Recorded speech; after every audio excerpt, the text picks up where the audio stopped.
우리는 지금 말세론에 입각한 성경 용어들을 바르게 알기 위해서 하나씩 알아가고 있습니다.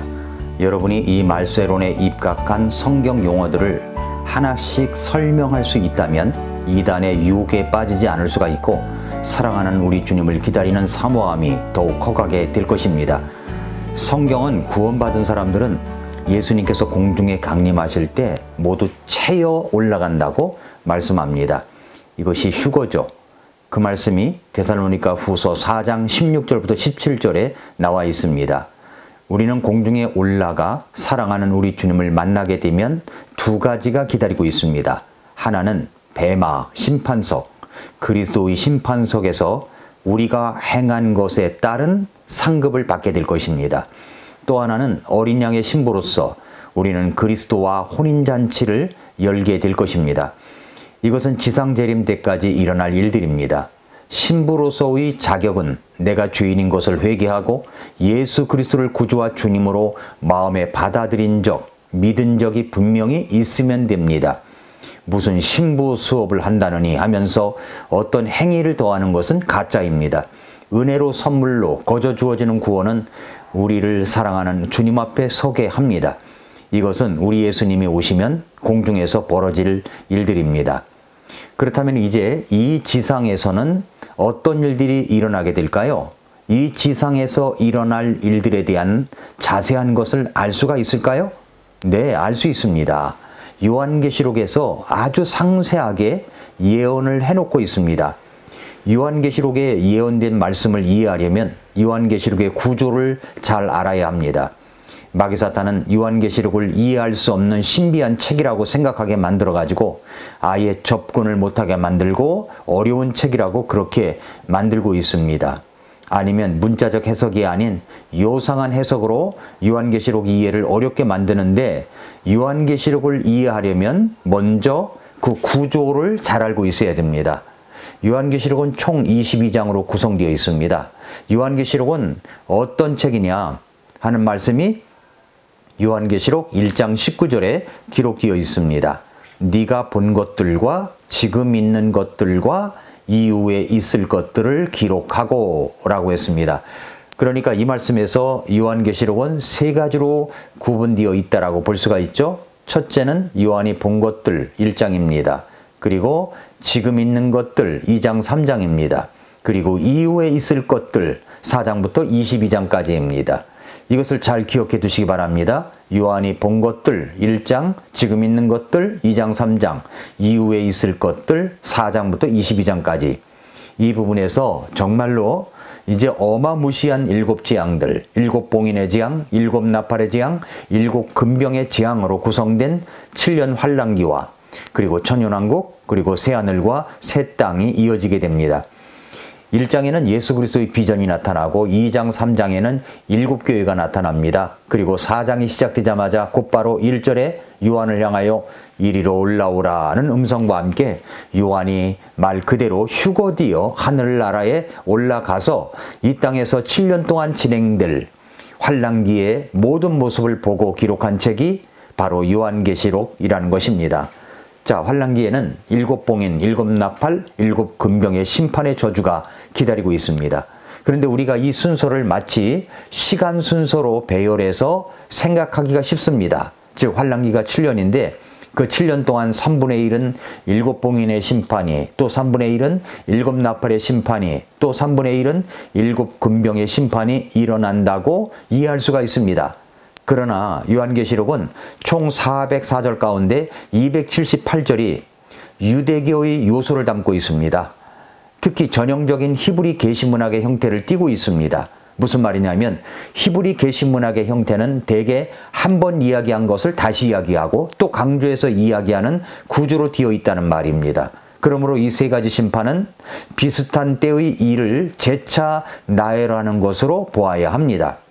자, 이 도표를 보시면 처음 나오는 7봉인, 실제로 6봉인인데 7봉인은 7년 환란기 전체를 다루는 겁니다. 요한계시록 8장 1절에서 7째 봉인을 떼면서 시작되는 7나팔은 7년의 중간기쯤부터 시작해서 다시 3년 반을 다룹니다. 그리고 맨 마지막에 나오는 7금병은 7년의 거의 맨 끝에 하나님의 진노가 병으로 정확하게 쏟아 붓듯이 한 번에 집중되어 떨어지는 재앙입니다. 그래서 이제 6장이 시작되면 적그리스도가 나타나고 전쟁과 기근과 사망이 일어나며 순교자들이 생기고 6번째 봉인을 떼니까 지진과 천체들의 변화가 생깁니다. 이것으로 7년 환란기는 끝납니다. 이것은 마태복음 24장 29절에서 환란기가 끝나면서 천체들의 변화가 생기는 것과 동일합니다.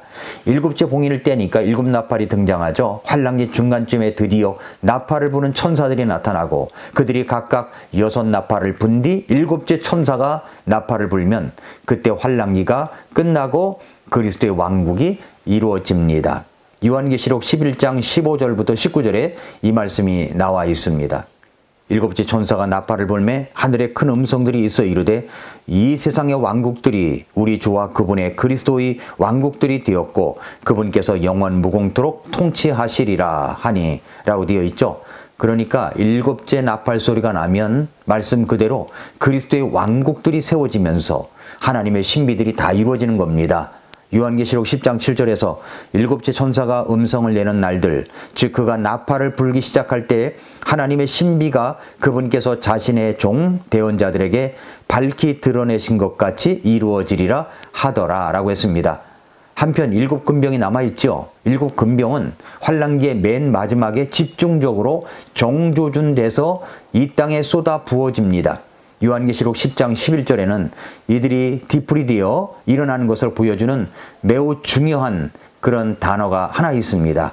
뭐라고 했습니까? 그가 내게 말하기를 네가 반드시 많은 백성들과 민족들과 언어들과 왕들 앞에서 다시 태어나야 하리라 하더라. 여기 다시라는 단어는 6째 천사가 나팔을 분 다음에 요한은 다시 태어나야 했다는 말입니다. 그래서 7째 나팔이 울리기 전에 그는 16장부터 다시 7금병 심판을 대언합니다. 7금병의 경우는 히브리 계시문학의 형태에 따라 거의 마지막 부분에 집중적으로 이루어집니다. 즉 요한계시록은 시간 순서로 기록되어 있지 않고 전개되면서 계속해서 7년의 앞부분, 중간부분, 뒷부분을 왔다 갔다 또 왔다 갔다 하는 구조로 되어 있습니다. 적어도 4번 반복됩니다. 다시 태어나야 하므로 요한은 7년 환란기에 어느 시점부터 다시 태어납니다. 예를 들어 요한계시록 7장에는 유대인들로 구성된 14만 4천 명이 나옵니다. 그런데 이 14만 4천 명이 14장에 또 나옵니다. 즉 14장에는 또다시 환란기가 다른 관점에서 반복되어 묘사되어 있는 것입니다.